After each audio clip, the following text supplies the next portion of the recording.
It is May 1st, 2022. It's a Sunday.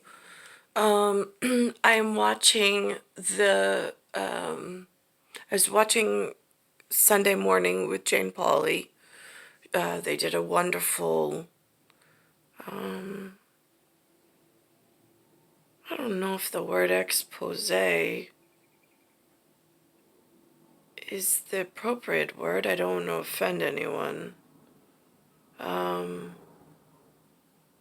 But it was it was a feast for the eyes. Something that is, the starvation over here is a bit much. So for me, the ornate and the beautiful traditional costume of something else that I don't see here was noteworthy. They first announced, though, that Speaker of the House in America, for America, from Washington, D.C., they call her Nancy Pelosi. She has a very Ada look to her, although Ada is Rosa and so forth. But she left Washington and went for a, they said it was like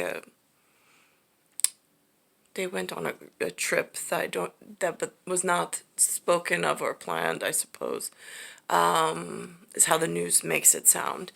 They also brought the local, because she's a Democrat. I don't know if Jane Pauley speaks of the Orthodox Christian church in Ukraine and the one in Russia having this large patriarchal representation, and they have, which is not an easy process, they have divided momentarily. They have different conflicting whatevers.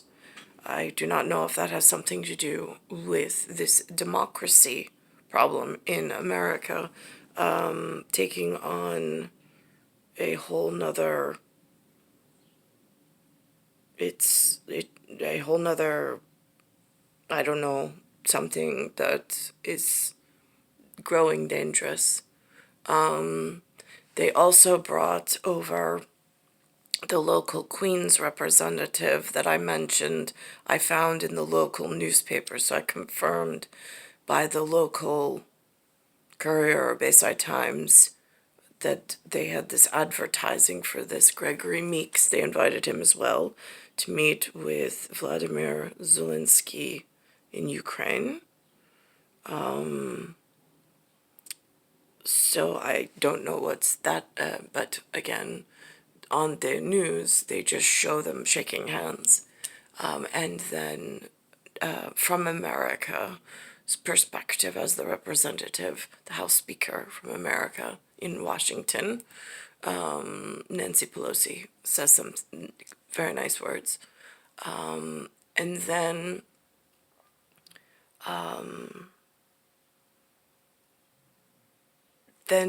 I'll go to the piece that Jane Pauley does. She has on this morning black, white, and yellow outfit. She looks very classic, and the way she poses with her hands is very interesting. At the beginning, when she speaks of the Pelosi going over in a respectful manner, which is nice. And then I'll fast forward to what I did not know, which was it was comforting for me, into what Sunday morning evolves into in this Orthodox Christian piece that I don't have here.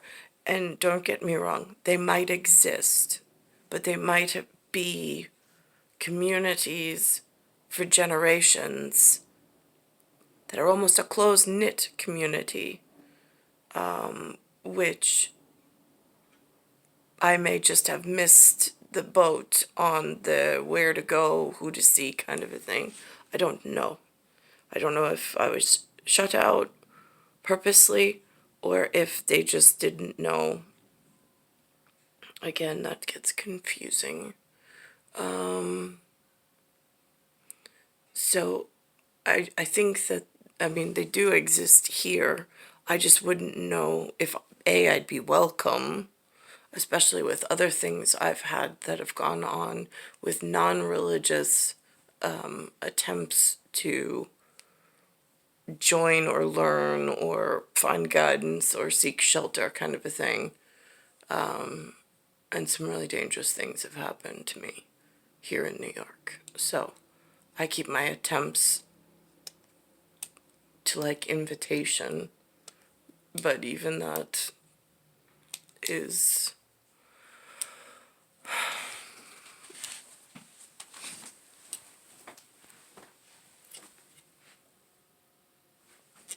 and I also was thinking this morning, things of mention is for my entire life Louis has had a beard. My grandfather Antonin, no beard. None. He was Alpini. He was in the military, so there was no beard. But my father has had a beard his entire life, and it used to be rosa. Now it is white. Midnight so far, no reports of anyone being injured. Now to the breaking news overseas in Ukraine and word about a surprise visit by House Speaker Nancy Pelosi. The speaker meeting with Ukraine's president in Kyiv, and Representative Gregory Meeks, who represents Queens, was also part of that visiting delegation. Pelosi is the highest-ranking U.S. official to meet with President Zelensky. So that means there was a member of the Democratic Party from New York, being Gregory Meeks, and I don't know what position he holds. This area is not very forthcoming with definitions or modeling what they expect of one another or what they actually do in the community. And then there's the main representative that's publicized on TV a lot, which would be Nancy Pelosi. But she's from Washington, D.C., on my northeast coast, within the 13 colonies. Since the fighting broke out more than 2 months ago, the meeting happened yesterday, and within the past couple of hours, Speaker Pelosi spoke from Poland about the visit. We were proud to convey to him a message of unity from the Congress of the United States, a message of appreciation from the American people for his leadership, and admiration to the people of Ukraine. The delegation will also meet with the president of Poland, and our own Josh Eininger was at that press conference this morning as he continues to cover Timothy Cardinal Dolan's overseas trip to meet people forced to flee war-torn Ukraine. Josh spoke to some of the refugees who are now... I, in my life frame, had never heard of the Knights of anything.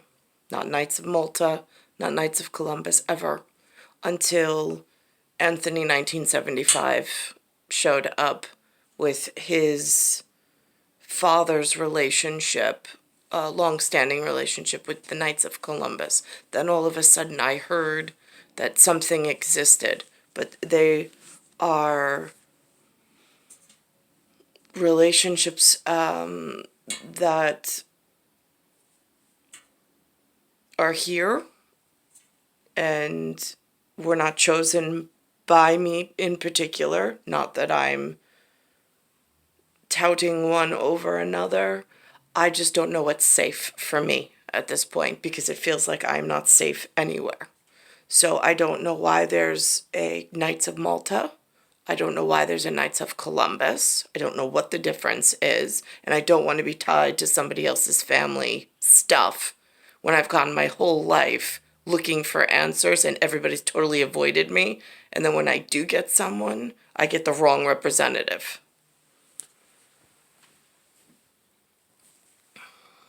Now here's the CBS this morning.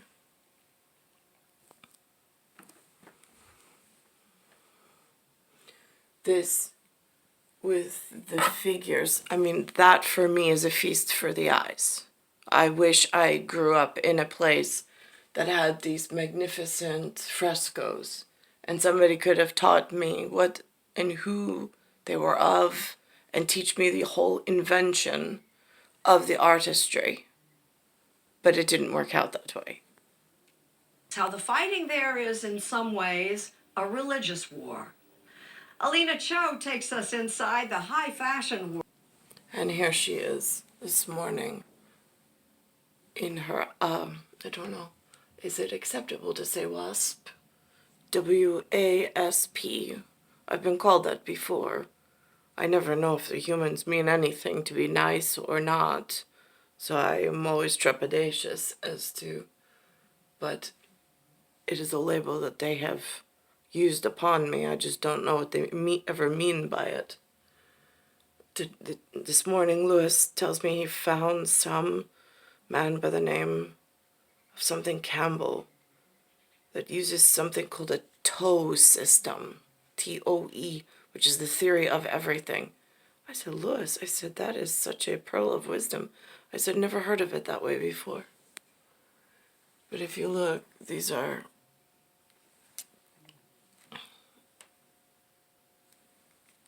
Too. And we'll be back after this. Asking me to think about and there it says House Speaker Nancy Pelosi and a congressional delegation met today with Ukraine President Zelensky in Kiev. She told him, "We are visiting you to say thank you for your fight for freedom."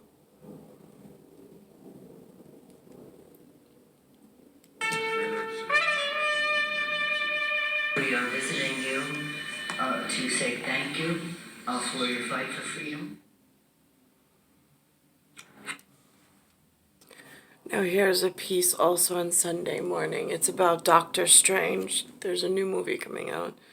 But it's also about, I sometimes in my epilogue or monologue, my journal, my whatever, have mentioned I call them DC Marvel comics.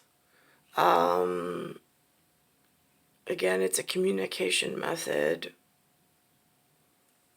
Here I see links, but I don't have there's people who have actually collected and followed the ley lines of this, but they're speaking on it, which I think is interesting as a parallel to some of the other stories that are not so cartoonish, but this is a modern version of what's happened.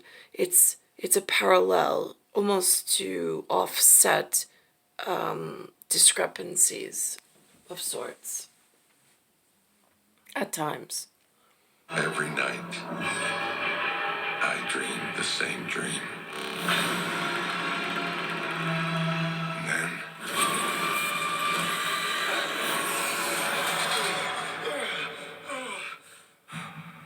the nightmare begins. That's Benedict Cumberbatch in the new movie Doctor Strange in the Multiverse of Madness. Behind every Marvel movie lies a multiverse of comic books. And Luke Burbank's found a man who's read all 27,000 of them.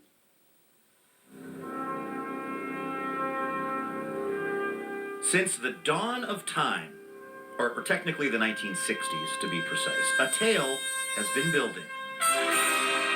A single, connected narrative involving thousands of characters and millions of pages of comics. The one that they had in the center, it's Fantastic Four. The Marvel Universe is the biggest story that has ever been told. It all happens in the same setting. Stories that happened in 1961 or 1962 have consequences in comics that are coming out this week. Douglas Walk is a writer and Marvel expert who patiently explained to me, a non-comic book person, that Marvel might be the longest running and most voluminous story told in human history. And it's all connected, meaning if the Hulk stubbed his toe back in 1979, Captain America could be dealing with the consequences here in 2022.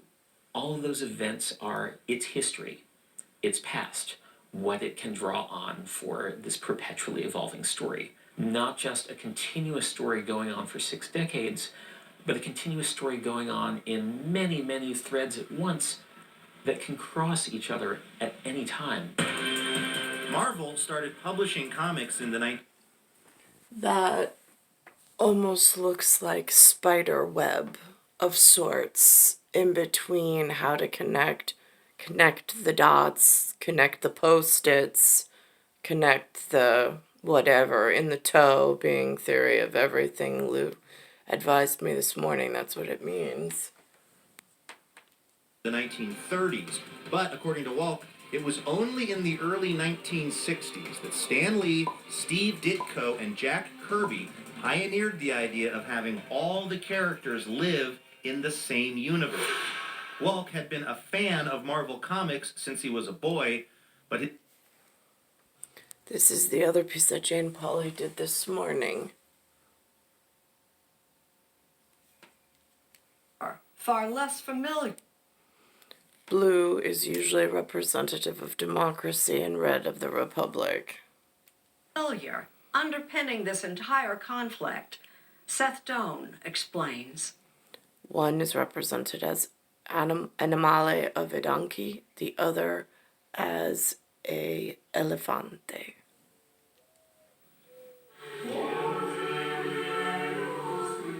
At a special midnight service in Udine in northeast Italy, this priest led his flock of Ukrainian, Russian, and Eastern European immigrants through their usual Orthodox Easter traditions last weekend. But recently, he's also accompanying them on a much less familiar path. My local Episcopalian church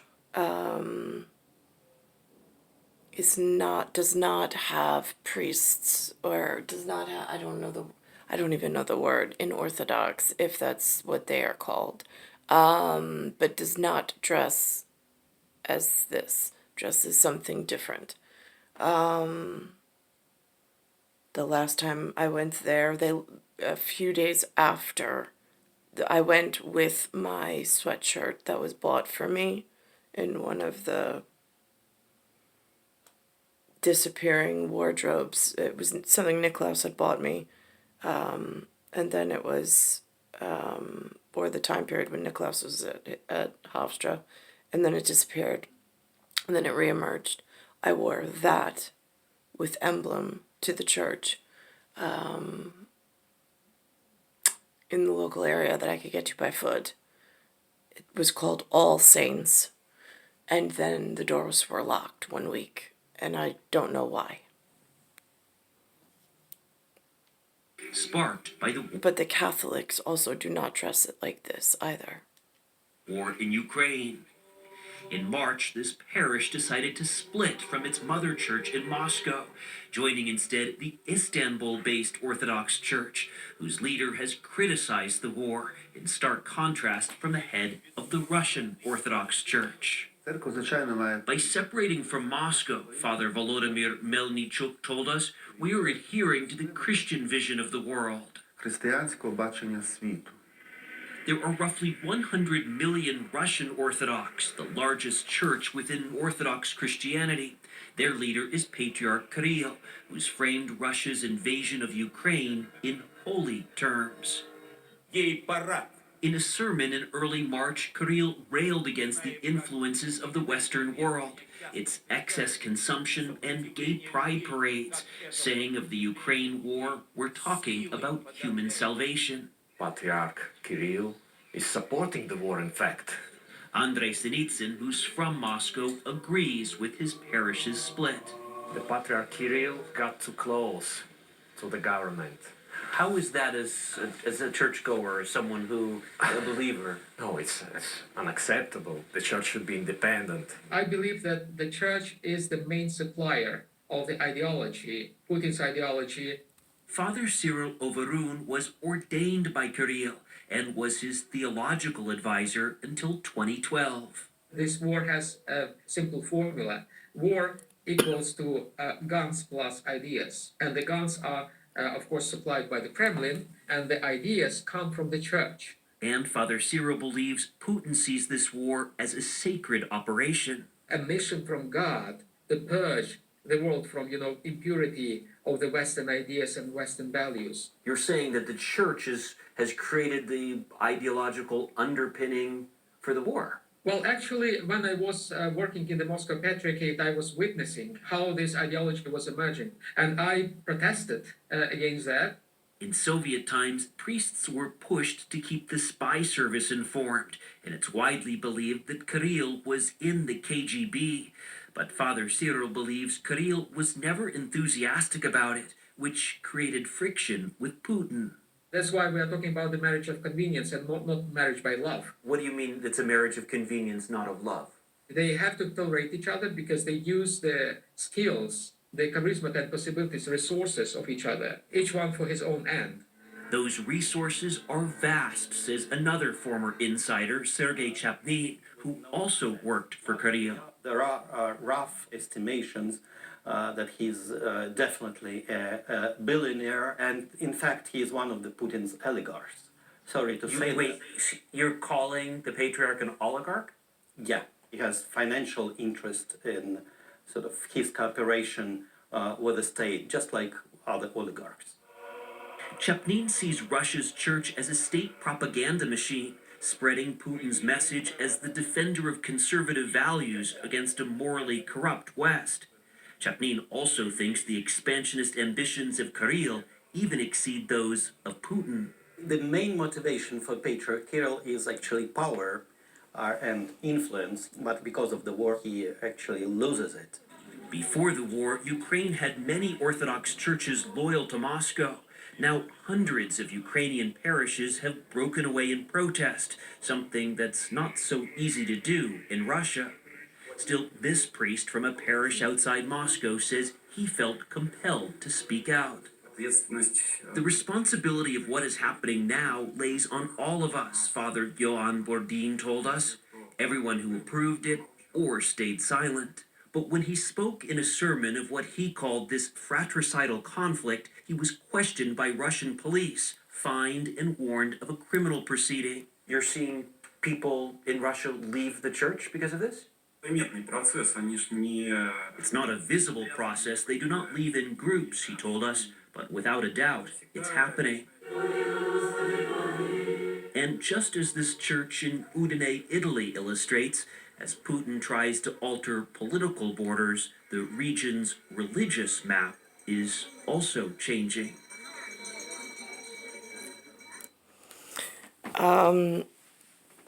If I remember correctly, there is a man by the name of Tony Hawk, who is a skateboarder, who I made a sample of.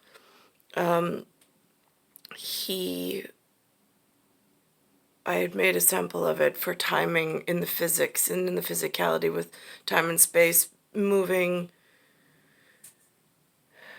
I mean, now, last night I made an even clearer with the Doctor Strange thing about a collapsing star system, and that's a symptom or a manifestation of such a thing, or a sign of a collapsing star system. But, I mean, there's so many at this point that I've documented. But to a Tony Hawk, when you have the skateboard that you are balancing on, and then it flips, and then you stand on it again, they call that an ollie, where it flips. Again, it's turned over. So I don't know, in my Apple turnover situation with, I don't know who's doing the cobbling of the pavers in New York. It's what needs to be gotten to the bottom of with this turnout. It's star 1978, star 8378, Nicole Cattaruzza. It's Earth, solar system, Milky Way, universe, galaxy is broken. It's Bayside Station, Bayside, New York, 11361. And it's May 1st, 2022.